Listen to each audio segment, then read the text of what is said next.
স্বাগত জানাচ্ছি একাত্তর জার্নালের সঙ্গে আছি আমি মাহবুব হাসান।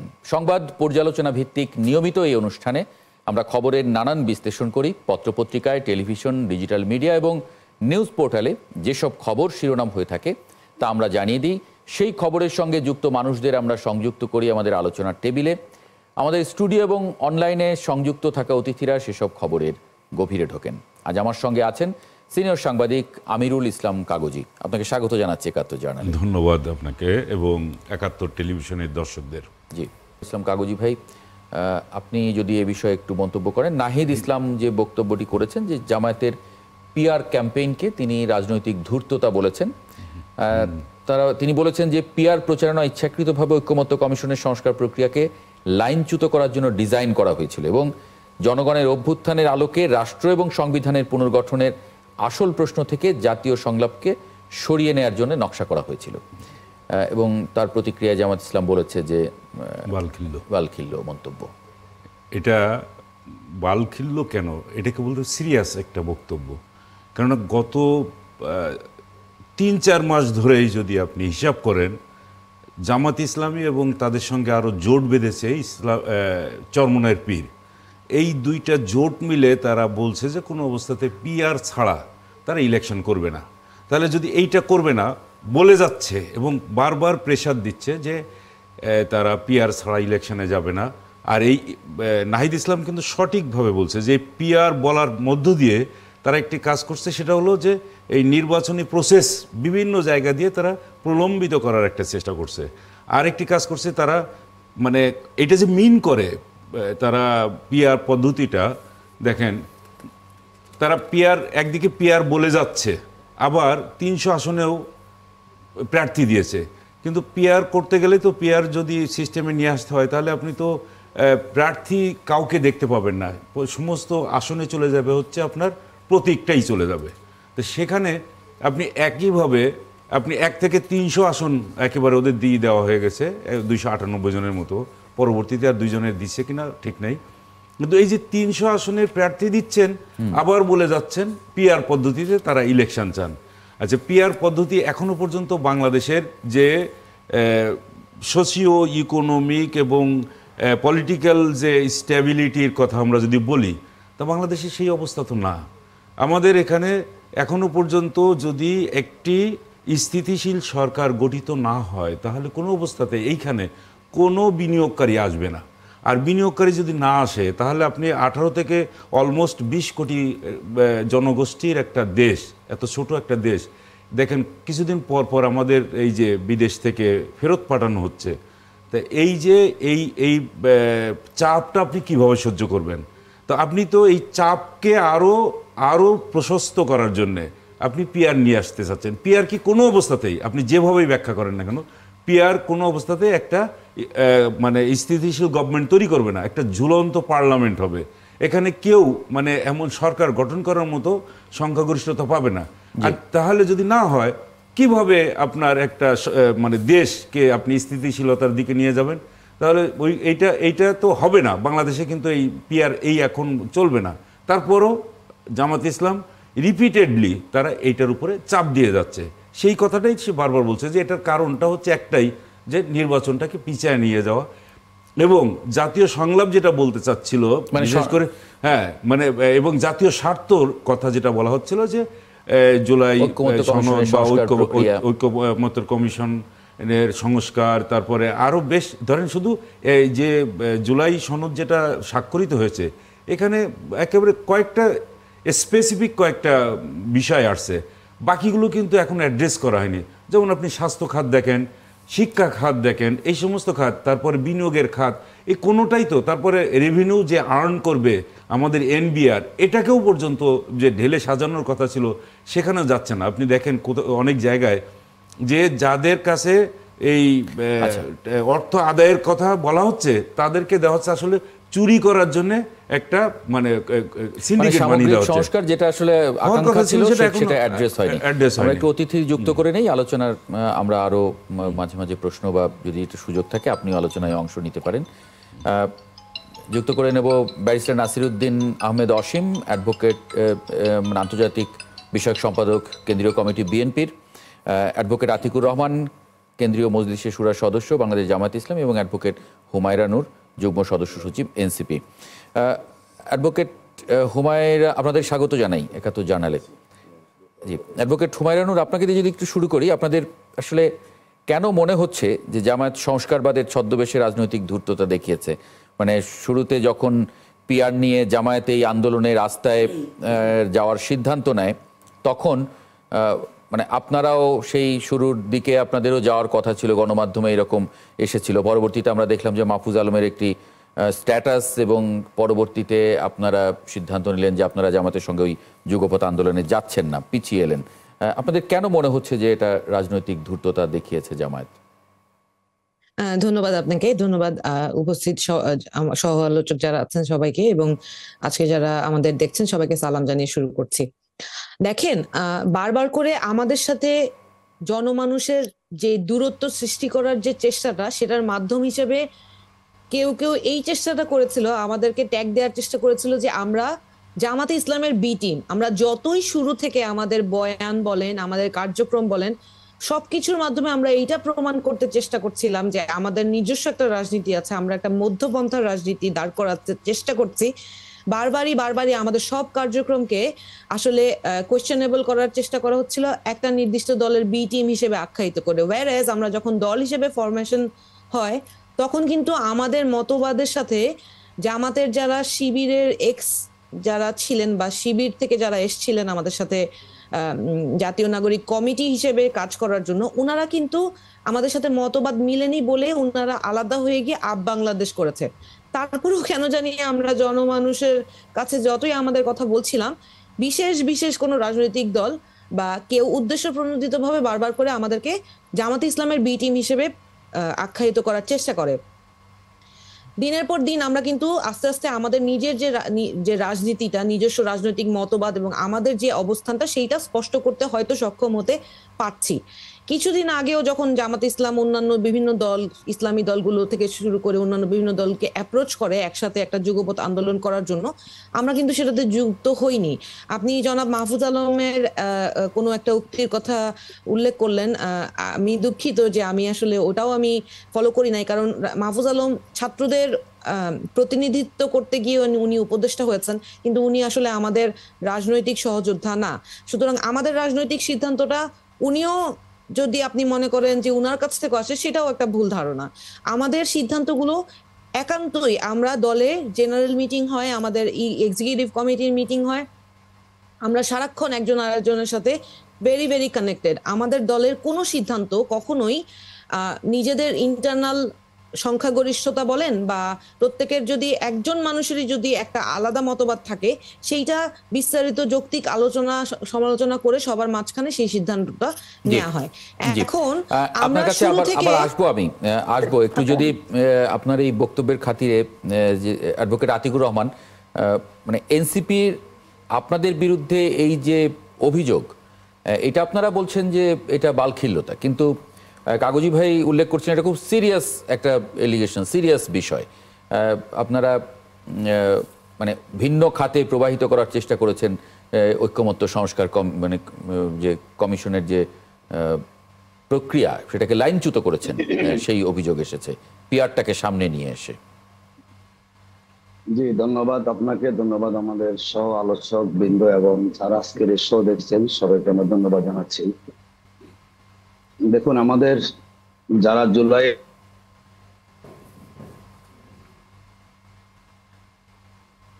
যথেষ্ট দরদ আন্তরিকতা আছে, ওনাদের রাজনৈতিক স্ট্যান্ডে ওনাদেরকে দিন দিন জনগণ থেকে বিচ্ছিন্ন করে ফেলেছে।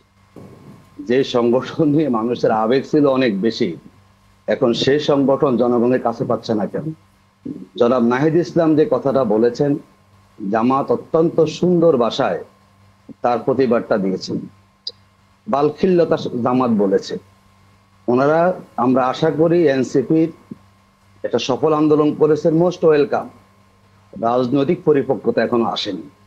রাজনীতি চর্চা করতে হয়, অভিজ্ঞতা প্রয়োজন। যখন তখন ফেসবুকে একটা কমেন্টস করে দিলে আপনি দেখবেন যেই নিউজে জনাব নাহিদ ইসলাম সাহেব বক্তব্যটা এসেছে, জনগণ কি মন্তব্য সেখানে করেছে।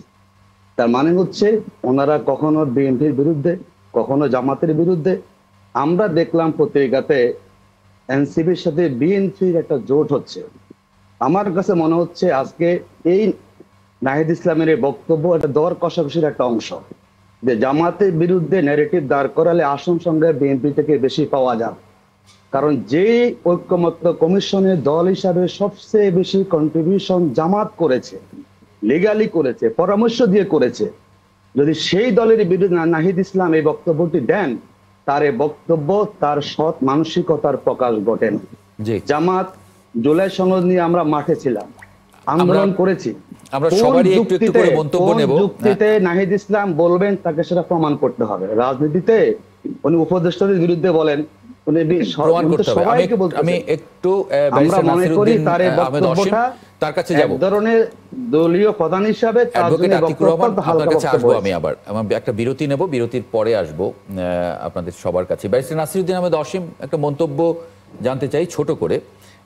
উনি বলছিলেন যে বিএনপির সঙ্গে ঘনিষ্ঠ হবার কারণে জামায়াত, একসময় আমরা দেখেছি যে জামায়াতের সঙ্গে যুগপৎ আন্দোলন বা নানান ধরনের প্রোগ্রামে এনসিপি সমর্থন থেকে শুরু করে যে ইস্যুগুলো, সেগুলো এখন আবার উনি বলছেন যে এই কারণে, মানে পিআর প্রচারণা ইচ্ছাকৃতভাবে ঐক্যমত্য কমিশনের সংস্কার প্রক্রিয়াকে লাইনচ্যুত করেছে, এরকমটা মনে করেন কিনা?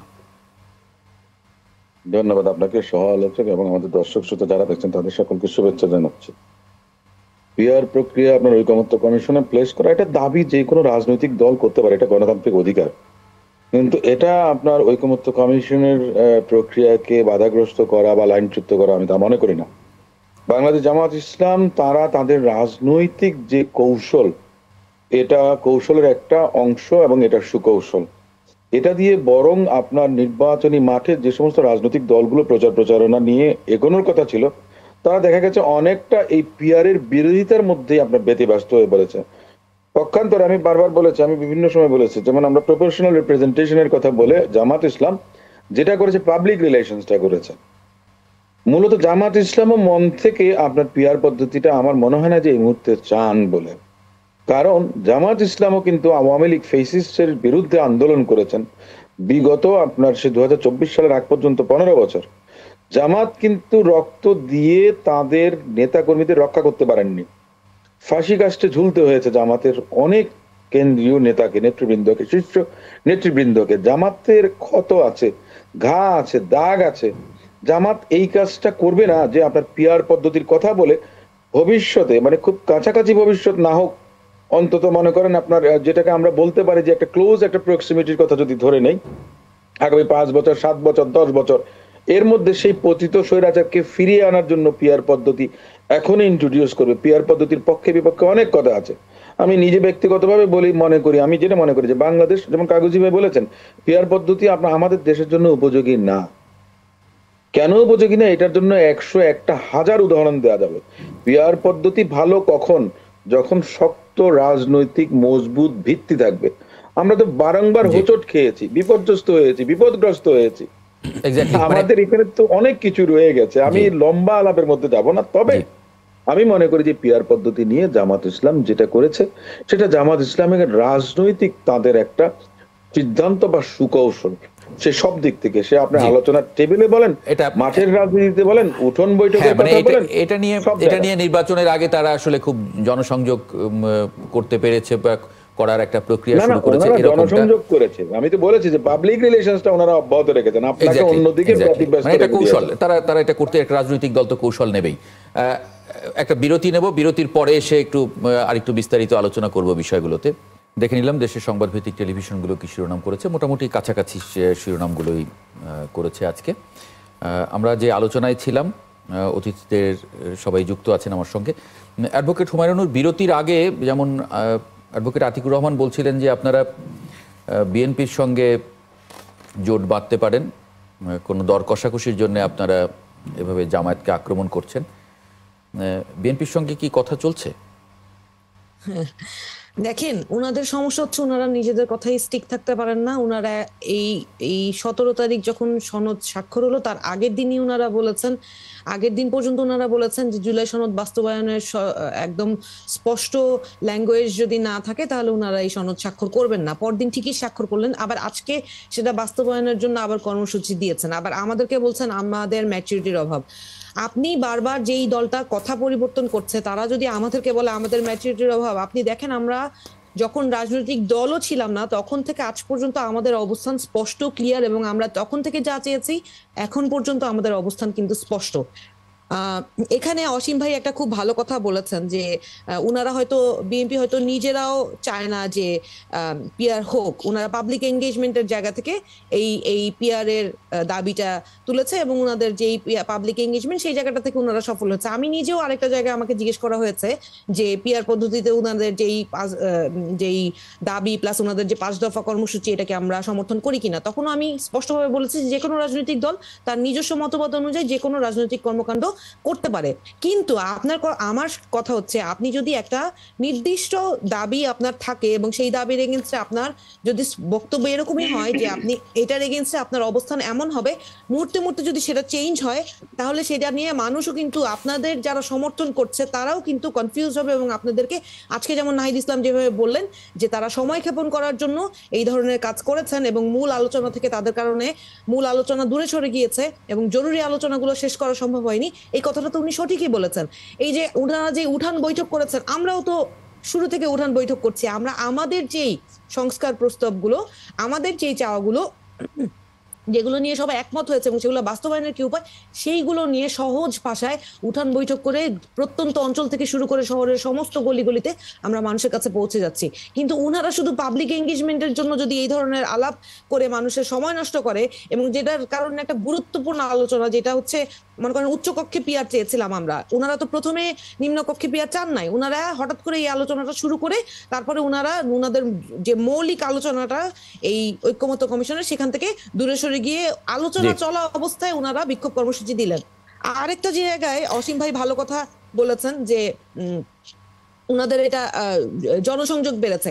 এখন আমাদের বিরুদ্ধে আতিক ভাই যেটা অভিযোগ করলেন যে হয়তো আমাদের বিএনপির সাথে একটা ঐক্য হওয়ার সুযোগ আছে, দেখেন আমরা একটা স্বতন্ত্র রাজনীতি করছি, আমাদেরকে যারা একসাথে নিয়ে রাজনীতি করতে চায় তাদের সাথে আমরা কার সাথে যাব কি যাব না সেই ক্ষেত্রে আমরা আমাদের সম্মানের জায়গাটা, আমাদের মতবাদের জায়গায় আপনারা কে কতটুকু সম্মান দেখাবেন সেইটাও অনেকটা ডিপেন্ড করে। আমরা কিন্তু নিজেদের অবস্থান একেবারেই স্পষ্ট। আমার সহকর্মী পেছন থেকে বলছেন যে আপনি বিশেষ করে মানে অসীম ভাইয়ের সব কথায় আপনি সায় দিচ্ছেন, মানে জোর তো এখনই হয়ে গেছে। ওই লাইনটাই আমি আসছি। দেখেন, যা আপনি যদি ঠিক কথা বলেন আপনার কথা আমি সমর্থন করব, কিন্তু আপনি ভুল করলে সেই জায়গাটা কিন্তু আপনি ভুল সেই জায়গায় আমি অবশ্যই বলবো। গতকাল জনাব সালাউদ্দিন আহমেদ সাহেব উনি সকালবেলা বলেছেন এনসিপি স্বাক্ষর না করলে কিছু এসে যায় না, নির্বাচন হবে। আমরা তো একবারও বলি নাই যে আমরা নির্বাচন চাই না। উনি আলাদা করে এই কথাটা বলার তো কোনো প্রয়োজন ছিল না। উনি এটা বলেছেন ওনার টার্গেট হচ্ছে নির্বাচন, ঘুরে ফিরে সব কথা নির্বাচন বলবে। আচ্ছা, তারপর উনি বললেন কি যে এই যে আমরা সবাই দেখেছি যে জুলাই আহত কারা, জুলাই শহীদের পরিবার কারা, আমরা প্রত্যেকটা পরিবারের সাথে ইন্ডিভিজুয়ালি আমরা প্রতিনিয়ত তাদের সাথে দেখা করি, কথা বলি, তাদের সাথে আমরা সম্পৃক্ত। অথচ এই আন্দোলনের যারা ফ্রন্টলাইনার, যারা আন্দোলনে সম্পৃক্ত ছিল তাদেরকে উনি চিনেন না এবং উনি বলেছেন এরা নাকি আওয়ামী লীগের দোষর। না, কিন্তু ওটার উনি ব্যাখ্যা দিয়েছেন, ওটার উনি ব্যাখ্যা দিয়েছেন। আজকে উনি ওটা নিয়ে কথা বলেছেন সংবাদ সম্মেলনে। উনি বলেছেন যে এটা প্রসঙ্গটা ওইটা ছিল না। আমরা তো না দেখেন গতকালকে সালাউদ্দিন সাহেব ওইটা বলেন নাই। গতকালকে উনি যেটা বলেছেন জুলাই সনদ স্বাক্ষরিত হয় সেদিন যে জুলাই যোদ্ধাদের দোষর বলে বলা, মানে উনি ওইটাও বলেন, ওটাতে আমি ছিলাম তো। ওখানে উনি স্পষ্ট করে বলেছেন যে ফ্যাসিস্টরা কিন্তু এখনো সমাজে বিদ্যমান, তারা ফাঁক ফোকর খুঁজছে। যদি কোনো এইরকম ফাঁক ফোকর দিয়ে ঢুকে পড়ে, জুলাই যোদ্ধার নাম দিয়ে যদি ঢুকে পড়ে, হ্যাঁ সেটাই বলেছেন। মিসলিড হয়েছে, মিসকোড করা হয়েছে। না, মিসকোড হয়নি, ওটা আসছে ঠিকই, পত্রিকাতেও আসছে, ওইভাবেই আসছে। হ্যাঁ, কিন্তু তাদের হয়তো এখানে পারসেপশনে একটা কোনো আচ্ছা, আসবো আপনার কাছে। হুমায়রা নূর, তবে উনি যেটা বলেছেন সেই বক্তব্য তো স্পষ্ট যে এই আন্দোলন করেছে এখানে ফ্যাসিস্টের দোষরা আছে। আচ্ছা, আজকে উনি ক্লিয়ার করেছেন, কিন্তু কালকে আপনারা যেটা বলতে চাচ্ছেন যে আমরা বিএনপির সাথে আমাদের আতাত আছে কিনা, দেখেন আমাদের যদি না আতাত মনে বলি, হয় যে কেউ আতাত শব্দটা একটু নেগেটিভ। ঠিক আছে, আমরা ওনাদের সাথে জোট করছি কিনা এই ধরনেরই তো প্রশ্ন, কিন্তু আমাদের কথা হচ্ছে আমরা আমাদের যে বিশ্বাস, আমাদের যে মতবাদ, সেই জায়গাটা থেকে যদি আমরা মনে করি যে কেউ ভুল করছে, তাকে আমরা অবশ্যই তাদের বিরুদ্ধে আমরা অবস্থান নিব। প্রশ্ন হুমায়রা, জি প্লিজ, জি যে আমি বলি, বাংলাদেশের রাজনীতিতে জোট ভোট আসলেই কিন্তু একটা জোটের আলোচনা সবসময় হয়, কারা কোন জোটে গেলে সুবিধা পাবে, এটা সবসময় আছে। তো এই জোট করার ক্ষেত্রে এটা তো নেগেটিভলি কেউ দেখে না। আপনারা কি নেগেটিভলি দেখছেন নাকি? না, এখন পর্যন্ত আমরা সিদ্ধান্তে উপনীত হতে পারিনি যে রাজনীতিটা যদি নির্বাচনের রাজনীতি করতে হয় এবং সেই রাজনীতিতে আমরা কাদের সাথে জোটে যাব, সেই সিদ্ধান্ত আমরা এখনো উপনীত হতে পারিনি। আমরা এই পর্যন্ত আমাদের আসলে ক্ষমতা কেন্দ্রিক রাজনীতির যে জায়গাটা, সেই জায়গাটা তো সবাই যেখানে নির্বাচন কেন্দ্রিক চিন্তা ভাবনা করে শুরু থেকে সারা বাংলাদেশের সব জায়গায় পদ পদবি ডিস্ট্রিবিউশনের জায়গা দখল করার জায়গায় যে এই রাজনীতিটা করেছে, সেই রাজনীতিটা আমরা করি নাই এই কারণে যে আমরা ওই ক্ষমতা কেন্দ্রিক রাজনৈতিক চিন্তাটা করতে পারি নাই, বা হয়তো অনেক বেশি দেরি করে ফেলছি। কিন্তু আমাদের তো আসলে মূল লক্ষ্যটা হচ্ছে এই জুলাই আহত এবং শহীদদের বিচার নিশ্চিত করা বা রাষ্ট্র সংস্কার করা, এবং দিন শেষে বাংলাদেশটাকে নতুন ভাবে গড়ে তোলা। এবং এই দাবিগুলোর জায়গায় আমরা এত বেশি স্ট্রংলি ফোকাস করছি, হয়তো আমরা জোটের আলোচনাটায় হয়তো পিছিয়ে আছি। আবার একটু শুনবো আপনাকে। অ্যাডভোকেট আতিকুর রহমান, মানে আপনারা কথা বদলেছেন বারবার, আগের দিন বলেছেন সই করবেন না, পরের দিন সই করেছেন, এবং নানান অনেকগুলো উদাহরণ হুমায়রা নূর দিয়েছেন। অথচ আপনারা দোষ দিচ্ছেন অন্যদের, আপনারাই বদলাচ্ছেন কথা বারবার। আমি যে কথা শুরুতে বলেছিলাম, আপনিও বলেছেন যে হুমায়রা আফা এবং আমাদের বিএনপির অসীম ভাইয়ের সাথে মিলে গেছে, ওনারা যেটা আন্ডারস্ট্যান্ডিং করেছেন, মানে সব কথা সাপোর্টে আসছে। দ্বিতীয় বলেছেন, না উনি কিন্তু আবার এটার ব্যাখ্যা দিয়েছেন যে বিষয়গুলি পরে দিয়েছেন, পরে ওনাদের সঙ্গে মিলছে সেগুলি আমি বলছি জামাত ইসলামী তার অবস্থান কখনো পরিবর্তন করেনি। শুনেন, এনসিপি চেয়েছিল জামাতকে সাথে, বাংলাদেশের সব আন্দোলন সংগ্রামে সবাই জামাতের উপর দায় স্থাপনের চেষ্টা করে। এনসিপি ট্রাই করছে যাতে জামাত সেখানে না যায়। এনসিপি কি অর্জন করছে সেখানে? বাম দল যাদের কোনো লোক নাই, তারা স্বাক্ষর করে নাই ৭১ ইস্যুতে। আর এনসিপি যদি এনসিপি যৌক্তিক অবস্থানে থাকে, সেখানে কোনো দল তারা সাথে পেল না কেন? নাম্বার 1। নাম্বার 2 হচ্ছে জামাত এখনো বলেছে যে আমরা ৮৪টি বিষয়ে একমত হয়েছে, ঐক্যমত কমিশনের একটা সফল সমাপ্তি আমরা চেয়েছি, সেই সমাপ্তির অংশ হিসাবে আমরা এটাকে স্বাক্ষর করে একটা পার্ট আমরা ক্লোজ করেছি। সেকেন্ড হচ্ছে আমরা এখন জুলাই সনদ চাচ্ছি, এটাকে যাতে করে মানে গণভোট হোক এবং একটা অধ্যাদেশ হোক, সাংবিধানিক আদেশ হোক। জামাত আছে কর্মসূচি কেন ঘোষণা করেছে? আমি বলি, দেখুন, ঐক্যমত কমিশনের শুরু থেকে যতগুলো বিষয় ঐক্যমত ছিল, জামাত এবং এনসিপি সব জায়গাতে একমত ছিল। শুধু ফেয়ারের ক্ষেত্রে আপার হাউসে এনসিপি একমত, জামাত ফেয়ার থেকে তারা দুই কক্ষে সেখানে চেয়েছে। শুরু থেকে ম্যাক্সিমাম বিষয়ে নোট অফ ডিসেন্ট ছিল বিএনপি। তখন অনেক সমালোচনা করেছে এনসিপির, মানে আমাদের লিডাররা বিএনপির। হঠাৎ করে এসে এখন যে জামাত তাদের সহযোদ্ধা, এনসিপি রাষ্ট্র সংস্কারের সকল যেখানে দিকের সাথে জামাত একমত হয়েছে, লাস্টে এসে বললেন জামাত অসহযোগিতা করেছে। পিয়া নিয়ে কদিন আলোচনা হয়েছে, মানে এটা কি যে এতদিন একসঙ্গে থাকলো, এখন বিরোধিতা করছে, এজন্য কি একটু খারাপ লাগছে নাকি? না খারাপ না। শোনেন, এখন আমাদের যিনি বলেছেন, এখন হিসাব নিকাশ আসছে না, এনসিপি পার্লামেন্টে যাবেন, কোথায় গেলে ভালো হবেন। ওনাদের দলের 3টা ভাগ, কেউ হলো বিএনপির পক্ষে, কেউ জামাতের পক্ষে, কেউ। মানে আপনাদের সঙ্গে কি কথাবার্তা এগিয়েছিল? মানে আপনাদের সঙ্গে জোটের কথাবার্তা? না সেটা বলছি না আমরা, বুঝছে ওনাদের যে অবস্থানটা এনসিপি বদলিয়েছে।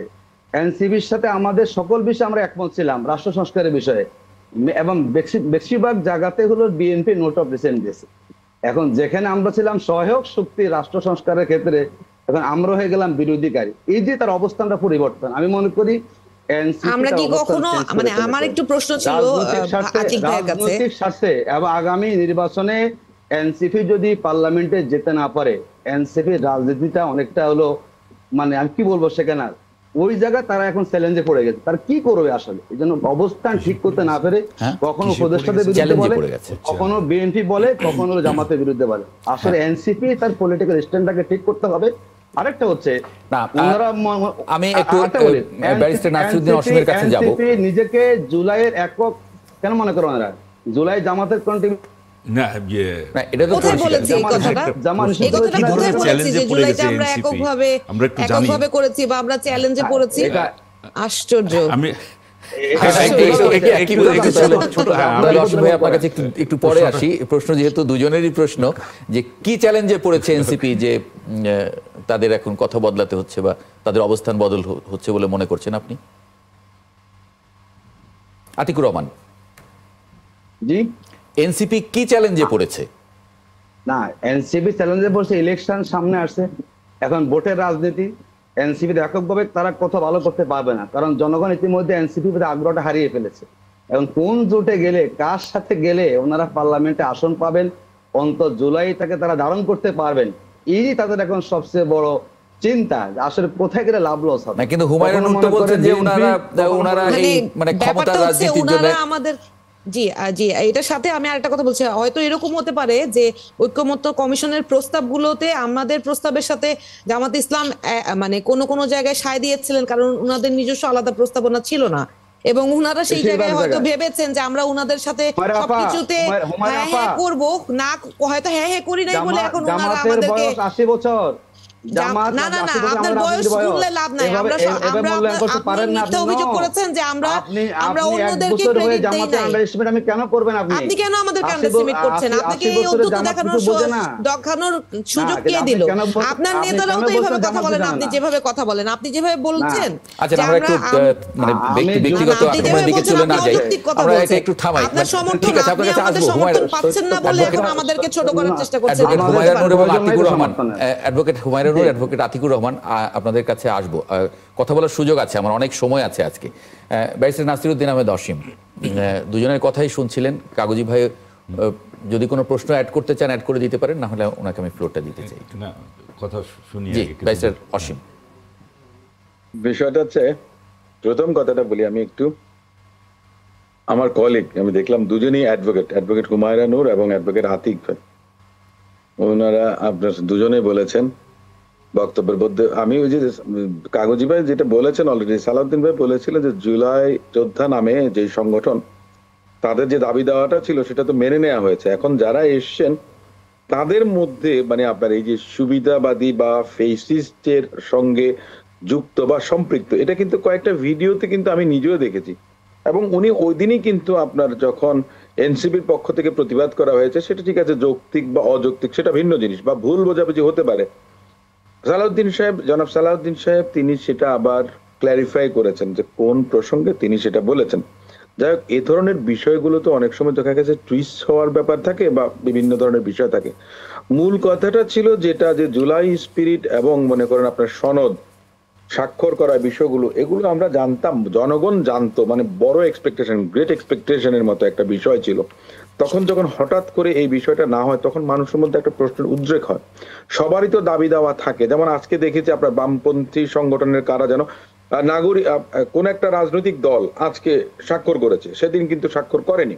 এবং এনসিপিও বলেছে গণফোরাম আজকে দাবি দাওয়া মেনে নেওয়া হয় তাহলে তারাও স্বাক্ষর করবে। এনসিপি বলেনি যে তারা স্বাক্ষর করবেই না। আবার জামায়াত ইসলামের পক্ষ থেকেও দাবি দেওয়া আছে।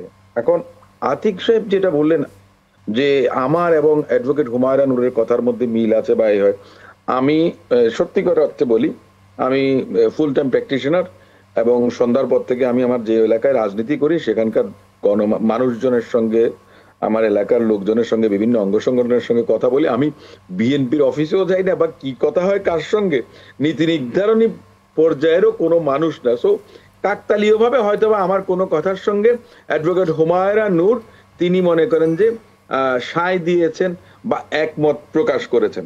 এটার মানে এই না যে বিএনপি এবং আপনার এনসিপি তলে তলে বলে কথা বলছেন বা এই জাতীয় কিছু বলছেন কি বলছেন না সেটা জানারও অবস্থানে আমি নেই। এটা হচ্ছে যে বাস্তব কথাটা। এখন কথাটা হচ্ছে আমরা কেন এই যে কথাগুলো বলি রাজনৈতিক ভাবে, এই একটা আন্দাজ করে কোনো কথা বলে ফেলাটা, এটা রাজনৈতিক সংস্কৃতির মধ্যে থাকা উচিত না। আমরা এখন যে আলাপ আলোচনা করছি, এখানে দেখা গেল যে একজন আরেকজনকে আক্রমণ করছি। আমাদের তো আক্রমণের বিষয়বস্তু কারা ছিল? কারণ আমরা সবাই আক্রমণের শিকার ছিলাম। কাদের দ্বারা? ফেসিস্টদের দ্বারা। এখন আমরা নিজেরা নিজেদের মধ্যে অনেকটা কেমন যেন কি ভাগ বাটোয়ারার মতো বোধহয়। রাজনীতিতে দাবি দেওয়া সবার থাকে, কিন্তু একটা জায়গায় সবাইকে একমত হওয়া উচিত যে এই রাষ্ট্রটা বিনির্মাণের জন্য, নতুন করে তৈরি করার জন্য যে স্পিরিট নিয়ে আন্দোলন হয়েছিল, 15-16 বছর বিএনপি, জামাত সহ বিভিন্ন রাজনৈতিক দল আন্দোলন করেছেন। 18 সালে কোটা বিরোধী আন্দোলন হয়েছিল। 24 সালে এই কোটার বিরুদ্ধে আন্দোলন একটা পর্যায়ে এসে এক দফার দাবিতে পরিণত হয়েছিল এবং সফল একটা পরিসমাপ্তি হয়েছিল। কিন্তু আমরা যে জিনিসটা মনে করেন যে 14 মাস না যেতেই আমরা যে অবস্থার মধ্যে যাচ্ছি, তাতে আমার মনে হয় যে আমরা বোধহয় আবার স্বৈরাচারকে ফেরত আনার চেষ্টা করছি, বা জনগণের মাঝে একটা বিতৃষ্ণা না এসে যায়, তখন তারা না আবার তুলনা করার চেষ্টা করে, যেটাতে গণতন্ত্র ক্ষতিগ্রস্ত হবে, আমরা সবাই যারা আন্দোলনে ছিলাম তারা ক্ষতিগ্রস্ত হবে, দেশের উন্নয়ন বাধাগ্রস্ত হবে। আমরা চাই একটা উত্তরণ। আমি মনে করি যে যেমন আমার খুব বড় একটা পজিশন না, কিংবা আমাদের অ্যাডভোকেট আতিকুর ভাই যে উনি, তারপরে আপনার হুমায়রা নূর, কাগজি ভাই, আমাদের হয়তো বা এই সমাজে খুব বেশি প্রভাব ফেলার মতো অবস্থা আমাদের নেই, কিন্তু আমাদের একটা আবেদন থাকতে পারে, কমন অ্যাপিল থাকতে পারে রাজনৈতিক দলের শীর্ষ পর্যায়ের নেতৃবৃন্দের কাছে, যে আপনারাই এই সমস্যাটার সমাধানটা খুঁজে বের করেন, আমরা যেন একটা গণতান্ত্রিক ব্যবস্থায় ফেরত যেতে পারি। আর আরেকটা জিনিস আমি একটু বলে নেই, বিএনপি হিপোক্রেসিতে বিশ্বাস করে না। আপনারা দুজনেই বলেছেন, জামায়াত ইসলামের প্রতিনিধি এবং এনসিপির প্রতিনিধি, সম্মানের সঙ্গে ওনাদেরকে আমি বলি, ওনারা দুজনেই বলেছেন যে বিএনপি বেশিরভাগ ক্ষেত্রে নোট অফ ডিসেন্ট দিয়েছে, বিএনপি প্রতারণা করেনি।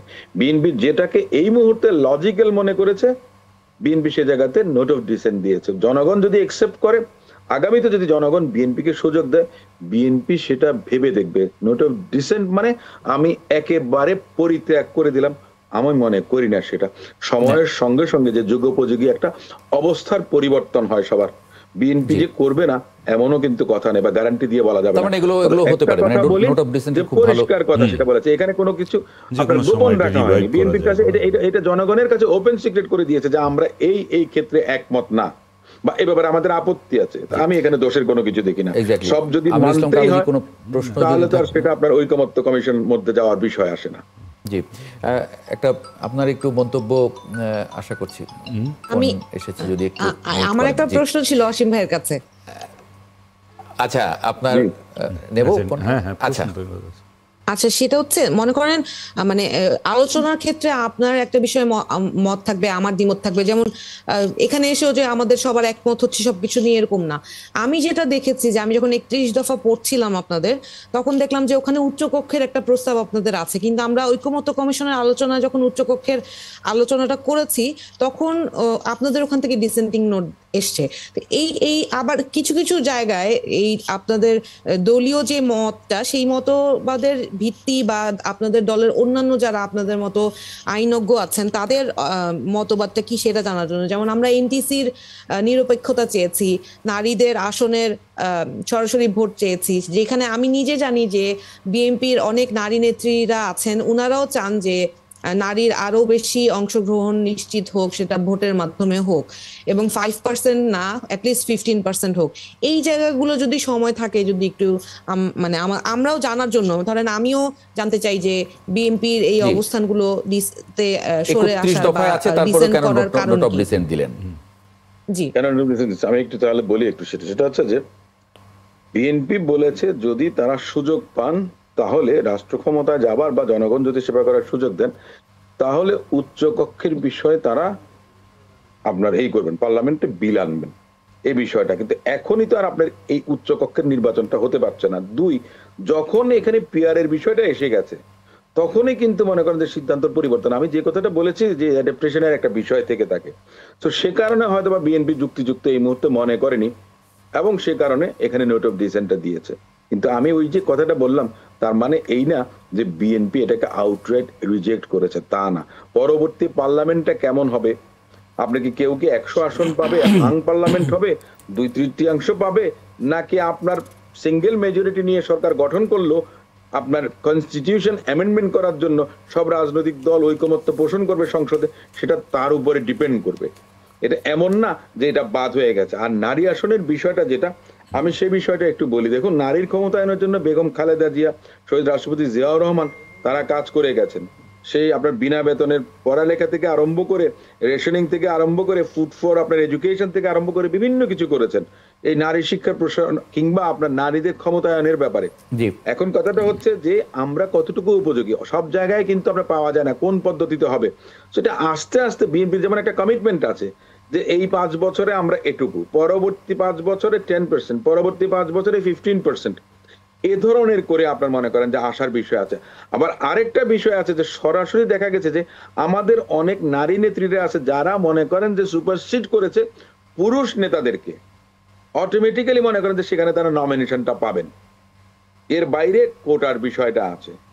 এখন একটা আমাদের তো মনে করেন যে আরপিওতে তো আপনার এই আছে যে 33% নারী নেতৃত্ব সামনে আনতে হবে। দলের কেন্দ্রীয় কমিটিতে, প্রত্যেকটা কমিটিতে 33% আপনার নারীদের জন্য পদ রাখতে হবে।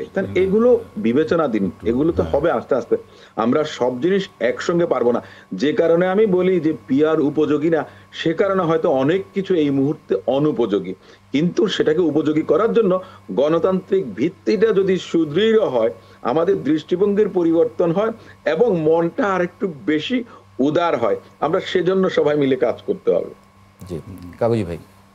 আমি শুনছিলাম সবার বক্তব্য তো শুনলাম, আমার কাছে যেটা মনে হয়েছে চিফ অ্যাডভাইজার সেই বক্তব্যটা কিন্তু সরাসরি দিয়েছেন যে গত শুক্রবার যখন জুলাই সনদ স্বাক্ষরিত হয়েছে, এতদিন যাক অনেক বাধা বিপত্তি, অনেকেই করবে কি করবে না, বা তারাও করবে বলে একটা চিন্তা ভাবনা আছে।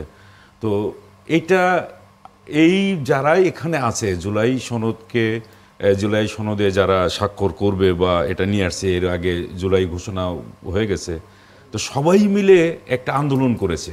সে আন্দোলনটা ছিল ফ্যাসিস্ট বিরোধী আন্দোলন, এবং গত 15 বছর ধরেই এই আন্দোলন সংগ্রাম করে আসছে, এবং সব এক জায়গায় থেকেই করেছে। কিন্তু যে হঠাৎ করে 18 সালে এসে করছে কোটা সংস্কার আন্দোলন, সেটাও না, এর আগে থেকে। যেমন একবার বিনা ভোটে যখন নির্বাচন করে ফেললো আওয়ামী লীগ, তখনও আন্দোলন হয়েছে, তুমুল আন্দোলন হয়েছে 14-তে।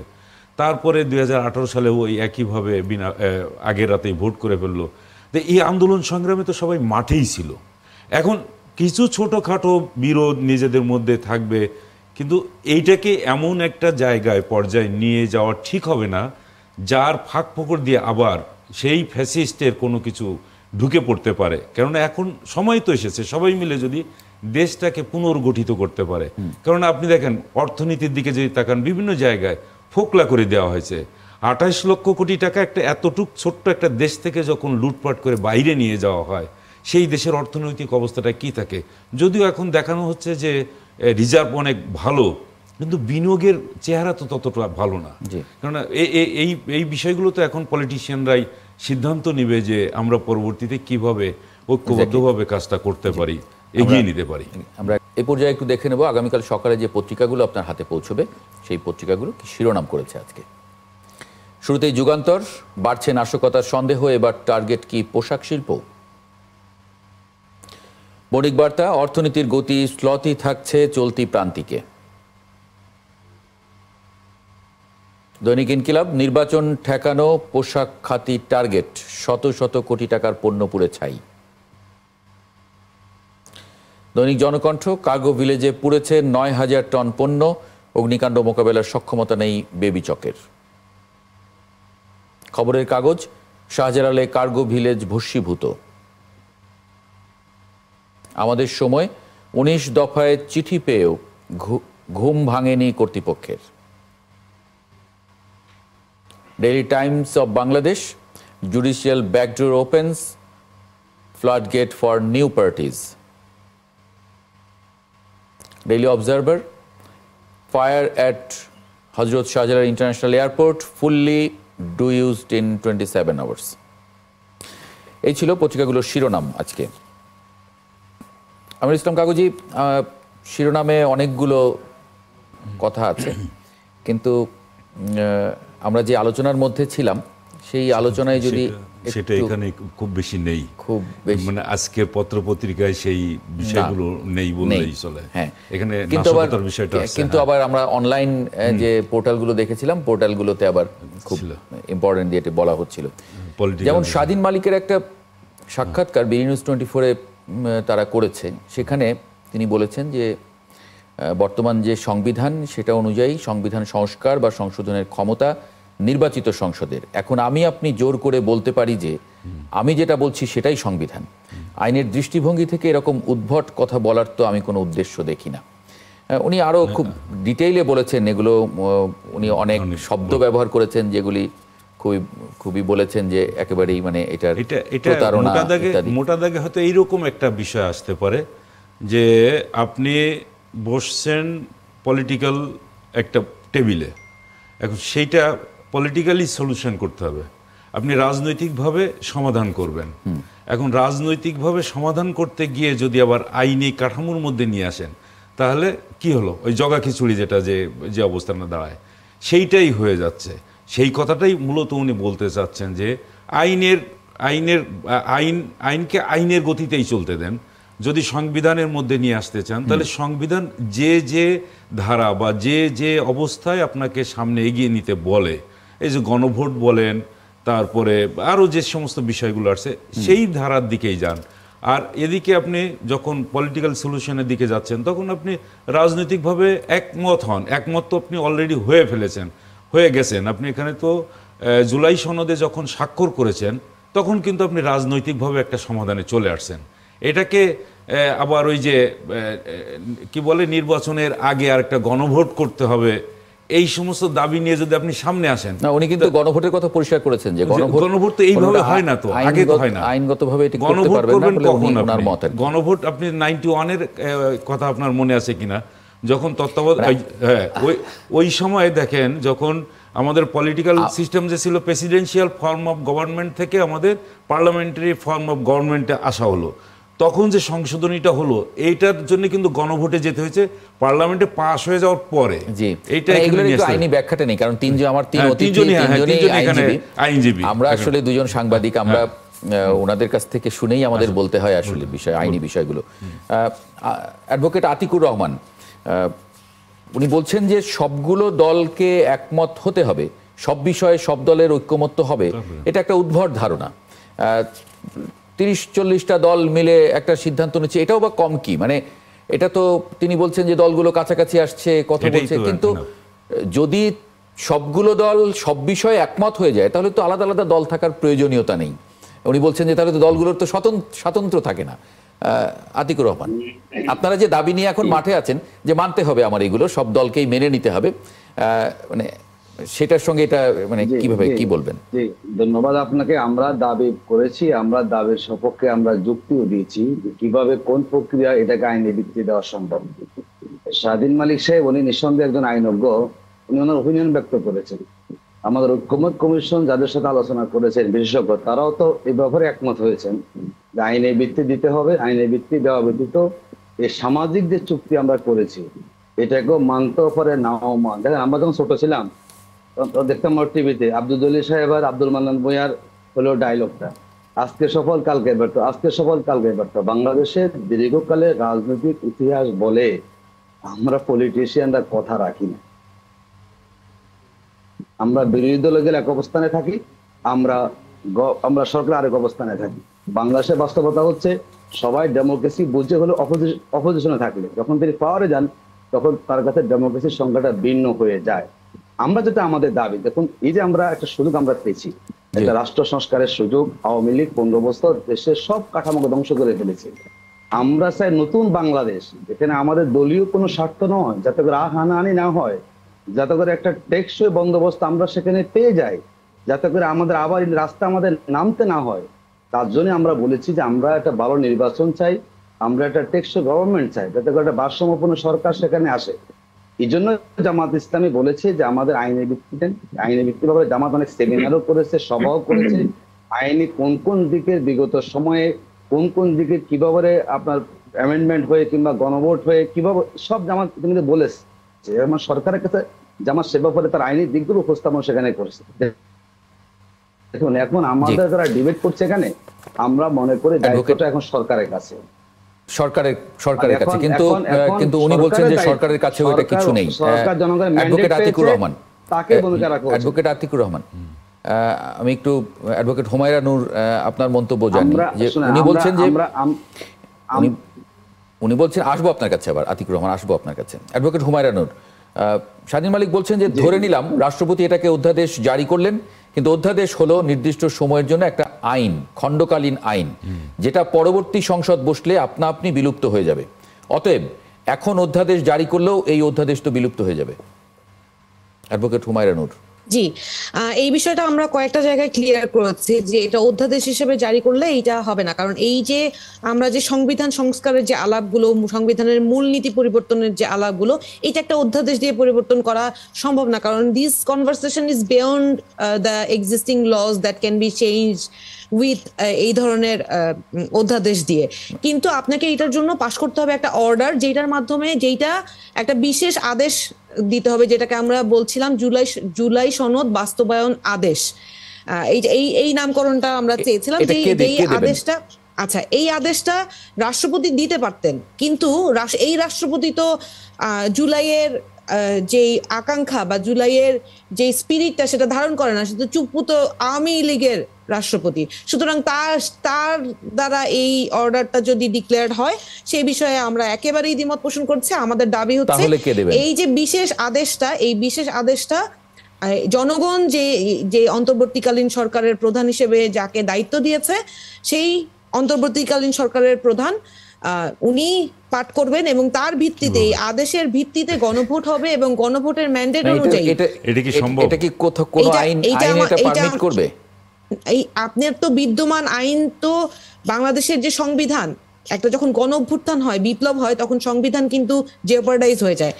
এটা নিয়ে ওনার ব্যাখ্যা হচ্ছে, উনি বলছেন যে বর্তমান সংবিধান অনুযায়ী সংবিধান সংস্কার বা সংশোধনের ক্ষমতা নির্বাচিত সংসদের। এখন আমি আপনি জোর করে বলতে পারি যে আমি যেটা বলছি সেটাই সংবিধান। আইনের দৃষ্টিভঙ্গি থেকে এরকম উদ্ভট কথা বলার কোনো উদ্দেশ্য দেখি না। এটা আইনের দৃষ্টিতে উদ্ভট কথা।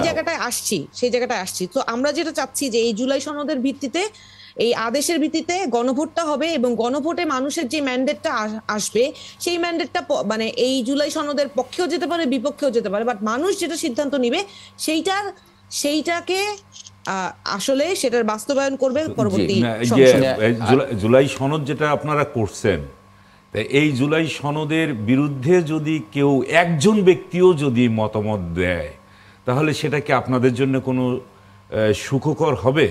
সেটা একজন ব্যক্তিও যদি না দেয়, না ভোট দেয়, একজন না ভোট, তো এটা তো মানুষের জনগণের অভিপ্রায়। বাংলাদেশের সমস্ত সিদ্ধান্ত নেওয়ার অধিকার আছে বাংলাদেশের জনগণের। জুলাই সনদের 85টা প্রস্তাব, 85টা প্রস্তাবের সকল প্রস্তাবে সবাই মেনে নিবে, এইটা তো আমরা এক্সপেক্ট করি। দুই নম্বর একটা প্রশ্ন আছে, সেটা হচ্ছে যে বিদ্যমান মানে যে সংবিধান, সেটাকে বললো যে জিওপোর্ডাইজ হয়ে যায়, মানে তাহলে আপনার কিন্তু এই যে সরকার প্রধান, উনি কিন্তু এই বিদ্যমান সংবিধানের আওতায় কিন্তু উনি ওত নিয়েছেন নাকি বাইরে থেকে নিয়েছেন? বিশদ আলোচনা আমরা যখন সেই জন্য তাহলে তো হয় না। এটা নিয়ে এর আগেও আমি ওনাদের সঙ্গে কথা বলেছি, ওনারা বলছেন এটা ভুল করেছে। ভুল যদি করে তাহলে এখন সংশোধন বিচারপতি পালিয়ে গিয়েছে, তার যে রাষ্ট্রপতি স্বৈর শাসকের, ওইটা একটা বিস্তর আলোচনা। এই আলোচনা এটা অর্ধেক আলোচনা করলে সেটা আসলে একটু মিসলিড হবে। ব্যারিস্টার নাসিরউদ্দিন আহমেদ অসীম, আপনি যুক্ত করতে চেয়েছিলেন। শুনছিলাম এই যে একাডেমিক ডিবেট হচ্ছিল, জি, এই একাডেমিক ডিবেটে জনগণের কোনো লাভ হবে না। এই যে আপনারা বললেন যে জুলাই সনদ ধরেন আপনার পাশ হয়ে গেল, আইনি ভিত্তি দেয়া হয়ে গেল, পরবর্তী যখন সরকার আসবে তখন দেশের কোন সিটিজেন যদি উচ্চ আদালতে গিয়ে চ্যালেঞ্জ করে কনস্টিটিউশনালিটি নিয়ে, ওটা কোথায় যাবে কেউ কিন্তু জানেন না। আজ থেকে 3 মাস পরে কি হবে, 6 মাস পরে কি হবে, 1 বছর পরে কি হবে জানেন না।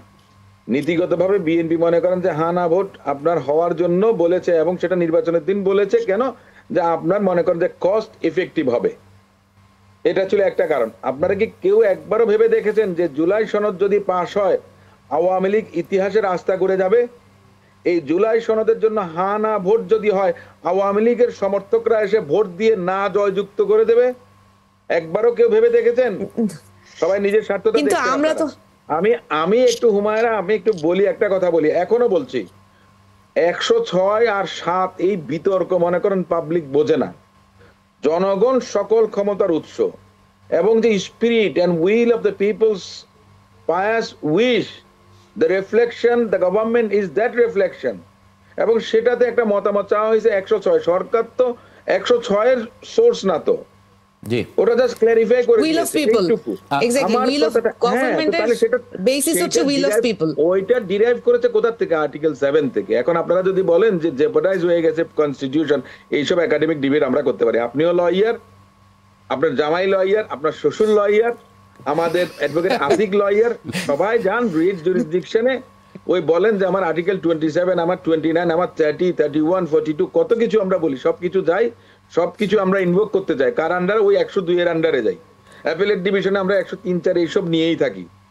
Very much we are within the Embit of constitution. না, এইসব কথা বলে লাভ নাই। ঠিকই। এগুলি হলো না, শুধু ওইটা তো ওইটাই academic বলছিলাম যে debate, এটা একটা মানুষ কিচ্ছু বোঝে না। বিস্তর আমি তো বললাম তো ভাই, না, এই মুহূর্তে exactly. সমাধানটা আলাপ চাচ্ছিলাম। আলোচনা করেন। ট্রাস্ট থাকা উচিত পলিটিশিয়ান একজন আরেকজনের উপরে।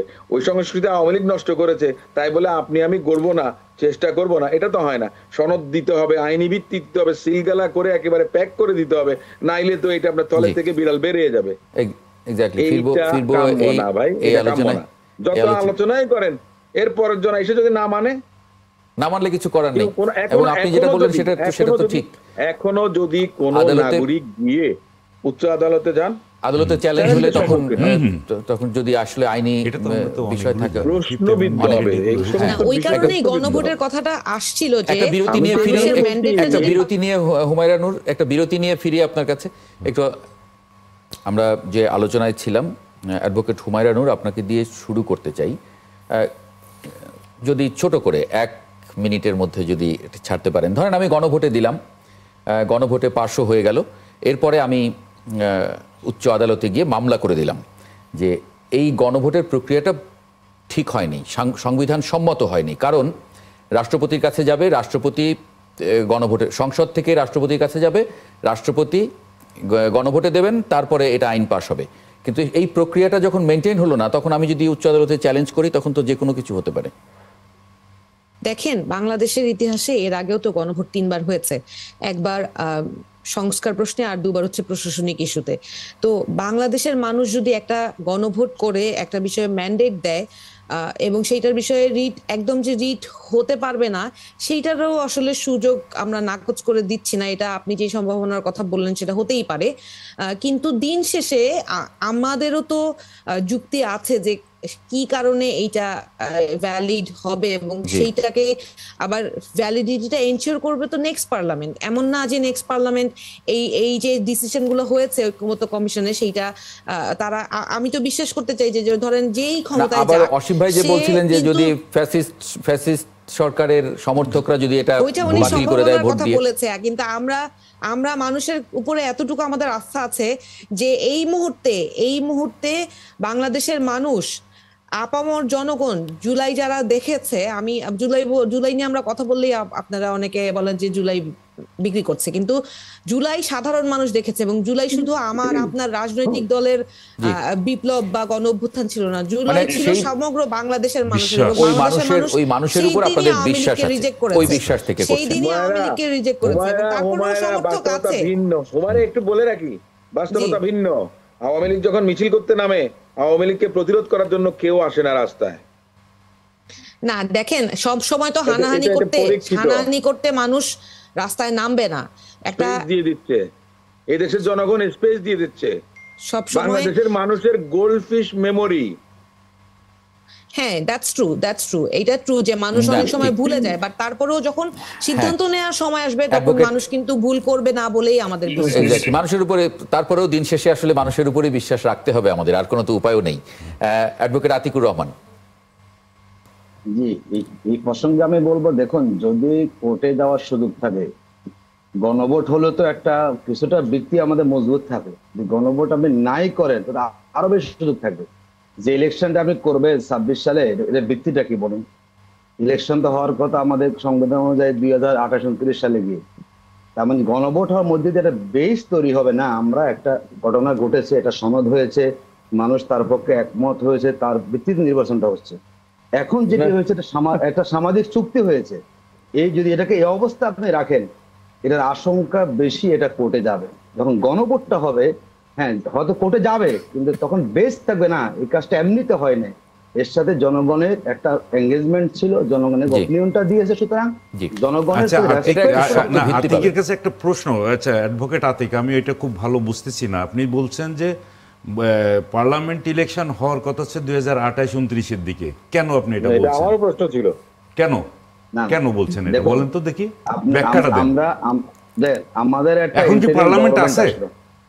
না আমি বলি, আমাদের না এখন কি পার্লামেন্ট আছে? একটা সরকারের পতন হলো, এই যে সব যে নাই, এই জন্য তো বসে করতে হবে আমাদেরকে। আপনি যে জুলাই সনদ চাচ্ছেন, এই যে এত ঘটনা ঘটে গেল, এত মানুষের সেখানে প্রাণহানি ঘটলো, দেশে নতুন করে নির্বাচন কমিশন গঠিত হলো, আমাদের নতুন করে মানে বিচারপতি নিয়ে এতগুলো জিনিস আমাদের হয়ে গেল, যে বেসটা কি আসলে? আপনি বেসটা হচ্ছে আপনি জুলাই সনদটা করবেন, এটার একটা আইনি ভিত্তি আপনি দেবেন, যাতে করে পরবর্তীতে কেউ এর উপরে খুব বেশি তারা আইনি প্রকৌশল সেখানে না পায়। এখন বাংলাদেশের আইন তো তার স্বাধীন, সবাই যেতেই পারে সেখানে। আমরা মনে করি এটা আইনি ভিত্তি হলে, একটা কনস্টিটিউশনাল অর্ডার যদি হয়ে যায়, তখন এই ক্ষেত্রে পরে শুধু সেখানে কম থাকবে, যার জন্য জিনিসটাকে আমরা কম থাকবে। জি ব্যারিস্টার নাসিরউদ্দিন আহমেদ শেষ মন্তব্য করবেন। ইলেকশন হওয়ার কথা ছিল না, ইলেকশন হওয়ার কথা ছিল যে নভেম্বর 2024-এ, যে কোনো কারণে সংসদ ভাঙিয়া গেলে 90 দিনের মধ্যে, পরবর্তী 90 দিনের মধ্যে। যাই হোক, এগুলি ভিন্ন কথা। এই যে এগুলো যুক্তি তর্ক, যে কাগজি ভাই যেটা বলেছেন রাইটলি পয়েন্টেড আউট, 28-29 সালে না, এগুলি কোনো বিষয় না। বিষয়টা হচ্ছে যে আপনি কত তাড়াতাড়ি সম্ভব গণতান্ত্রিক শাসন ব্যবস্থা কায়েম করার জন্য যা কিছু করা দরকার, আমি মনে করি সবাইকে তাই করা উচিত। অন্তর্বর্তীকালীন সরকার বলেন, তত্ত্বাবধায়ক সরকার বলেন, 1/11 সরকার বলেন, বিভিন্ন সময় বিভিন্ন সরকার এসছে, কোনোটা কিন্তু নির্বাচিত সরকার, যেগুলো আওয়ামী লীগও নির্বাচন করেছে সেটা ভিন্ন জিনিস, তাদেরটা ছিল ডাকাতির নির্বাচন, সেটা ভিন্ন প্রসঙ্গ। কিন্তু গণতান্ত্রিক ভাবে নির্বাচিত এবং তিনটা আপনার অন্তত ত্রুটি মুক্ত, ত্রুটিযুক্ত সবকিছু মিলিয়ে, ভালো মন্দ মিলিয়ে আপনার তিনটা তো নির্বাচন তত্ত্বাবধায়ক সরকারের অধীনে নির্বাচন হয়েছিল। সেই সমস্ত সরকারগুলো কিছুটা হলে অ্যাকাউন্টেবিলিটি ছিল, চেষ্টা করেছিল। এই জন্য বলছি যে যেটাই হোক, সবকিছু মিলিয়েই কিন্তু রাজনৈতিক সরকার এবং ত্রুটিপূর্ণ নির্বাচন ব্যবস্থার মধ্য দিয়ে সরকার মানে গণতন্ত্রে ফিরতে হবে, সেই জিনিসটা আপনাকে সবাইকে কাজ করতে হবে, এটাই বুঝি আমি। জি আমিরুল ইসলাম কাগজি 1 মিনিটে একটা মন্তব্য, শেষ মন্তব্য করবেন। আমি শেষ মন্তব্য বলতে কি, আমি যে আগেও বলেছি, এটা এখন আবার বলছি, যে পলিটিক্যাল সলিউশনটা রাজনীতিবিদদের হাতে থাকুক, তারা এটা করুক। আর আইনের ভিত্তি যেটা আছে, সব দুইটা এক জায়গায় করে আপনি এটা সমাধান করতে পারবেন না। এই যে একজন বললো, এখন ওই যে আতিক বলল যে 2028 সালে নির্বাচনটা হওয়ার কথা ছিল, এটা কিসের ভিত্তিতে বলছে আমার মাথার মধ্যে আসে না। কারণ এখন পার্লামেন্ট নেই, আপনার পার্লামেন্ট ভেঙে গেলে 90 দিনের মধ্যে করতে হবে। আপনি তো অলরেডি আছেন আপনি এই সংবিধানের মধ্যে, যদি সংবিধানকে ফেলে দিতেন। আমরা একটু বোধহয় মিসলিড করছি। মানে উনি বলছেন যে যদি পার্লামেন্ট যদি ফ্যাসিস্ট সরকার পতন না ঘটতো, তাহলে যদি এবং কিন্তু এইগুলোর মধ্যে তো অ্যাডভোকেট আতিকুর রহমান কি এই সেন্সে বলেছেন নাকি আমি ভুল বুঝলাম? না মাহবুব, আমি আপনাকে আরো একটু ব্যাখ্যা করে দেই। সেটা হলো, আওয়ামী লীগ ফ্যাসিবাদী সরকার, আওয়ামী লীগ যেভাবে যে পদ্ধতিতে ক্ষমতায় ছিল, তাকে এইভাবেই যেতে হতো, আজকে না হোক কালকে না হোক পরশু, কেননা তার ফেরার কোনো রাস্তা ছিল না। সে তো ওয়ান ওয়ে ট্রাফিক, একদিকেই এগুচ্ছে, তাকে কোনো না কোনো এক জায়গায় থামতেই হতো।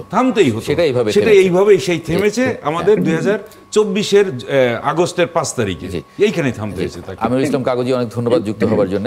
ব্যারিস্টার নাসিরউদ্দিন আহমেদ অসীম, অ্যাডভোকেট আতিকুর রহমান এবং অ্যাডভোকেট হুমায়রা নূর, আপনাদেরকে ধন্যবাদ জানাচ্ছি 71 জার্নালে আজকে যুক্ত হওয়ার জন্য। দর্শক, আপনাদেরকেও ধন্যবাদ জানাই দীর্ঘ সময় ধরে আমাদের সঙ্গে যুক্ত থাকার জন্য। আগামীকাল একই সময়ে 71 জার্নাল দেখার আমন্ত্রণ জানিয়ে রাখছি, সঙ্গে পাবো আশা করি।